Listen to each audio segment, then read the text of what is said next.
Բայց ինչ վերաբերվում է եկեղեցուն, քանի որ այս թեման է բացեցիք, պիտի ասեմ, որ խստորեն դատապարտում եմ այն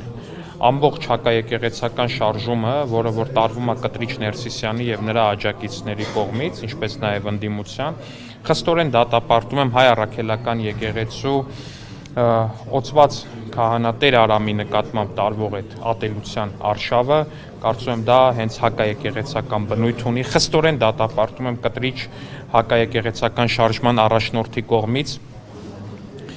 քահանաներին, ինչպես պարզ դարձավ այն մյուս ձայնագրությունից, այդ թվում եւ arczepiskopos քահանաներին ստիպելը, որպեսզի նրանք իրանց ծնողների հետ գնան Քոչարյանի կամ Սերժի միտինգներին, կարծում եմ, որ այս հակաեկեղեցական արշավը, որը ղեկավարվում է Կտրիչ Ներսիսյանի կողմից, պիտի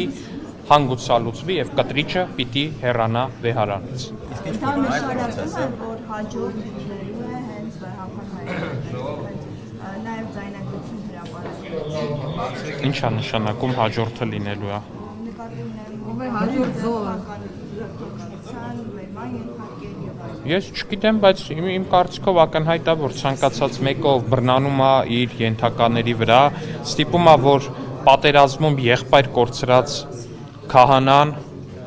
իր որդեկորույս մորը վերցնի ու ստիպողաբար գնան Քոչարյանի կամ Սերժի միտինգին, այդ մեկը պետքա պատասխան տա։ Իմ կարծիքով հենց հակաեկեղեցական բառը շատ է շահարկվում, իմ կարծիքով հակաեկեղեցական բառի մարմնավորումը հենց Կտրիչն է իր այդ գործողությամբ։ Հայրենու իհարկե։ Պարոն Ալեքսանդր Նիկոլ Փաշինյանը Իհարկե։ հայտարարում է, որ Բեհարանը Ես կարծում եմ, ես ի տարբերություն Կտրիչ Ներսիսյանի հավատացյալ մարդ եմ։ Ձեր այսքան արշավից հետո, պարոն Ալեքսանյան, ով է ձեր երեխաներին, ձեր հարազատներին կնքելու, ով է ձեր ամուսնությունները օրհնելու, ասենք դուք ձերոնցով կանչելու եք բան անեք, Տեր Արամը։ Այդ լուրջ եք ասում, Այդ լուրջ եք ասում, Տիկին Ջեբեջյան, արշավը մենք ենք սկսել, դուք եք հայ առաքելական եկեղեցու հավատավոր օծյալ քահանա Տեր Արամի եւ մյուսների նկատմամբ տանում արշավ։ Դադարեցրեք այդ արշավը, դադարեցրեք ձեր հակաեկեղեցական արշավը, ես ձեզ կոչ եմ անում։ Ձեր հակաեկեղեցական արշավը պիտի դադարի։ Հայ առաքելական եկեղեցին դիմացել է դարեր շարունակ, հայ առաքելական եկեղեցին դիմացել է մի շարք ասպատակություններ ու ես վստահ եմ, որ Կտրիչա կագեբեյա կղերա քրեա օլիգարխիկ էսկալանի ասպատակությանը եւս կդիմանա այս ամեն ինչին ու այն բոլոր քահանաները ում գրպանում որ թե ուղիղ եւ թե փոխաբերական իմաստով որ կային արծաթը, որով իրանք դավաճանել են թե Հիսուսին, թե Հայաստանի Հանրապետությանը, թե ուղիղ, թե փոխաբերական իմաստով, նրանք բոլորը պատասխան կտան, բայց առաջին հերթին Աստծո առաջ։ Ինչի՞։ Որովհետև ասում եք դադարեցրեք այս հակաեկեղեցական արշավը, դրա համար ԿՊ-ի գրասենյակում եք։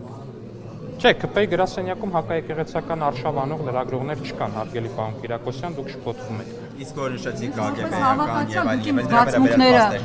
քրիստոնեական հավատամքը, բանը ոտնահարում եք ձեր։ որ նշեցիք կագեբեի անունը տվեցիք, դրա վերաբերյալ փաստեր կան։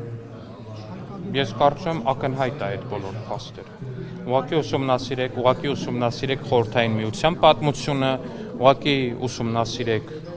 այն բոլոր բացահայտումները, որոնք եղել են Խորհրդային Միության փլուզումից հետո, թե Լատվիայում, թե Լիտվայում օրինակ, թե Ուկրաինայում, թե մնացած տեղերում։ Չգիտեմ, դուք եք արշավն իրականացնում, դուք ինքներդ պատասխան եք։ Հետ խորհրդային երկրներից Դե ես առնվազն շատ ուրախ եմ, քանի որ այդ կոնկրետ այդ հոգևորականները ապահովագրված են Կտրիչի կողմից կարգալույծ արվելու հեռանկարից։ Ոչինչ, մենք հասկանում ենք, հարգելի հոգևոր հայրեր, ձեր վիճակը ծանր է, Կտրիչը գուցե ինչ-որ ռեպրեսիաներ է փորձում ձեր դեմ իրականացնել իր հակաեկեղեցական արշավի շրջանակներում, բայց դուք ինքներդ հասկանում եք, որ Կտրիչի հեռացումը վեհարանից այլևս շատ ու շատ մոտ է ու նա այլևս չունի ոչ մի իշխանություն։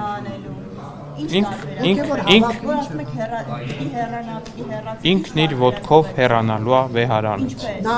Աստծո կամոք։ Ես վստահ եմ, որ Աստված դեմա կեղծիքին։ Նայ ձեզ ասել, պարոն Ալեքսանդր։ որ ինքը դեմ է կեղծիքին, ու դուք ասում եք, որ դուք հակաեկեղեցական արշավ չեք անում։ Պարոն Ալեքսանդրյան, Աստծո դուք եք խոսում։ Ես ասում եմ Աստված դեմ է կեղծիքին։ Այդ դեմ է կեղծիքին, բայց Որ Աստված դեմ է կեղծիքին։ Ըստ ձեզ Աստված դեմ չի կեղծիքին, Ժորժ ջան, այս խոսակցությունը գիտեք հոգևորականները, պարոն Ալեքսանյան։